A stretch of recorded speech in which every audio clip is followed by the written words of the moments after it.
Assalamualaikum warahmatullahi wabarakatuh. Nama saya Iza Nurhaliza. Di sini saya akan menerangkan tentang bagaimanakah sebuah hadis disebut dhaif. Pengertian hadis dhaif.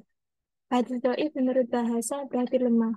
Dan menurut istilah hadis dhaif adalah hadis yang bersumber dari Rasulullah SAW, bukan hadis yang dikarang-karang atau dibuat-buat oleh sembarang manusia.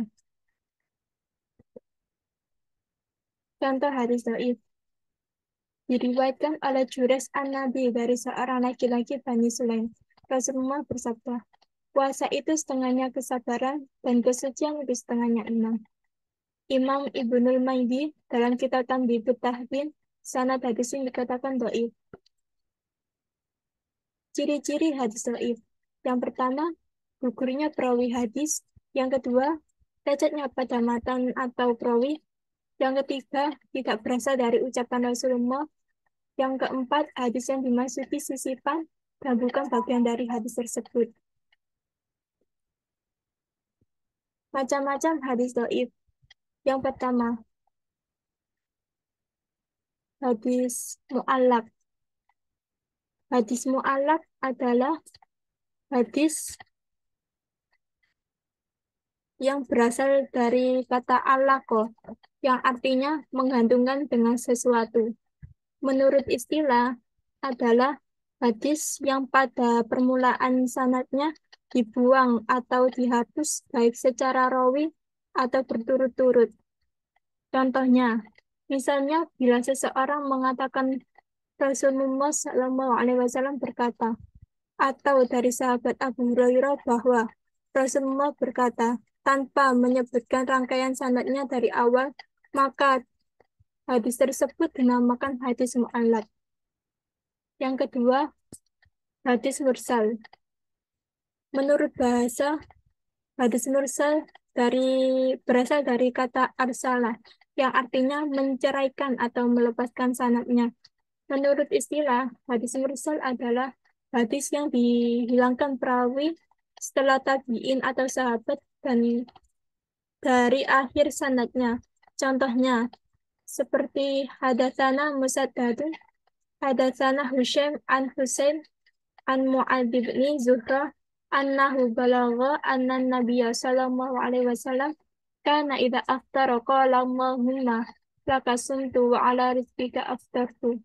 Yang artinya Abu Daud menyatakan telah menceritakan kepada kami Musaddad, ia berkata telah menceritakan kepada kami Husain dari Mu'adz bin Zuhrah bahwasanya telah sampai berita kepadanya bahwasanya Nabi Shallallahu Alaihi Wasallam jika berbuka mengucapkan Allahumma laka sumtu wa bika aftartu wa ala rizkika aftartu.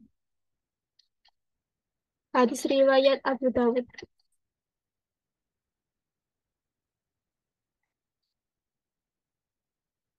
Yang ketiga, hadis mu'dal. Menurut bahasa, hadis mu'dal berasal dari kata adalah yang artinya tempat memberatkan atau tempat melemahkan. Serta menurut istilah, hadis mu'dal adalah hadis yang gugur sanadnya dua orang rawi atau lebih secara berturut-turut. Contohnya seperti lil mamluki ta'amuhu wa kiswatuhu wala yukallifu min amali illa ma yuti'. Seorang yang artinya seorang budak itu berhak mendapatkan makan dan pakaian dari tuannya dan janganlah dia dibebani atas sesuatu pekerjaan melainkan sesuatu dengan kemampuannya. Yang keempat, hadis munqati. Hadis munqati menurut bahasa berasal dari kata al-inqita yang artinya lawannya bersambung atau putus. Menurut istilah adalah hadis yang tidak bersambung sanadnya dari segi arah manapun terputusnya. Contohnya seperti idza dakhalal masjidah qala bismillahi wassalam ala rasulillah Allahumma firli dzunubi waftahli abwaaba rahmatik wa idza kharaja qala bismillahi wassalam ala Rasulillah. Allahumma ufirli dhunubi waftah li abwaaba fadlik. Ketika Rasul yang artinya ketika Rasulullah Shallallahu Alaihi Wasallam masuk masjid, beliau berdoa dengan yang artinya dengan menyebutkan nama Allah serta salam kepada Rasulullah, Ya Allah, ampunilah dosa-dosaku dan bukakanlah pintu-pintu rahmatku. Ketika keluar, beliau berdoa dengan menyebut nama Allah. Semoga kesejahteraan terlimpah kepada Rasulullah. Ya Allah, ampunilah dosa-dosaku dan buka, bukakanlah pintu-pintu karuniamu.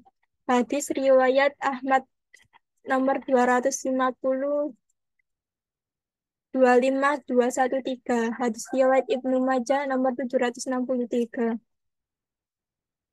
Yang kelima adalah hadis mudallas. Menurut bahasa, hadis mudallas berasal dari kata dalasa yang artinya menyembunyikan sesuatu. Menurut istilah, hadis mudallas adalah menyembunyikan cacat dalam sanad dan membaguskan dohirnya. Contohnya seperti Mamin muslimaini yaltaqiyani fayatasofahani illa Ghufira lahuma qabla ayyatafarraqa, yang artinya tidaklah dua orang muslim bertemu kemudian mereka berjabat tangan kecuali mereka telah diampuni dosa mereka sebelum berpisah. Yang keenam adalah hadis mursal harfi. Hadis mursal harfi menurut bahasa berasal dari kata irsalu yang artinya melepaskan. Menurut istilah, hadis mursal harfi adalah hadis yang diriwayatkan dari orang yang pernah ditemuinya atau semasanya, akan tetapi ia tidak mendengarkan hadis tersebut dengan ungkapan yang menunjukkan bahwa ia mendengarkan dari Allah lainnya. Contohnya, diriwayatkan Ibnu Majah dari jalur Umar bin Adil Azizi dari Uqbah bin Amr secara marfu. Allah telah merahmati orang yang menjaga pasukan. Sebab-sebab hadis disebut doif. Sebab-sebab suatu hadis itu dihukumi doif adalah yang pertama, karena terputusnya sanad atau al-mardud disabab saktun fi al-isnad. Dan yang kedua, karena cacatnya rawi atau al-mardud disabab ta'an fi ar-rawi. Sekian dari saya. Apabila ada kata-kata, mohon maaf yang sebesar-besarnya. Ihdinas siratal mustaqim. Wassalamualaikum warahmatullahi wabarakatuh.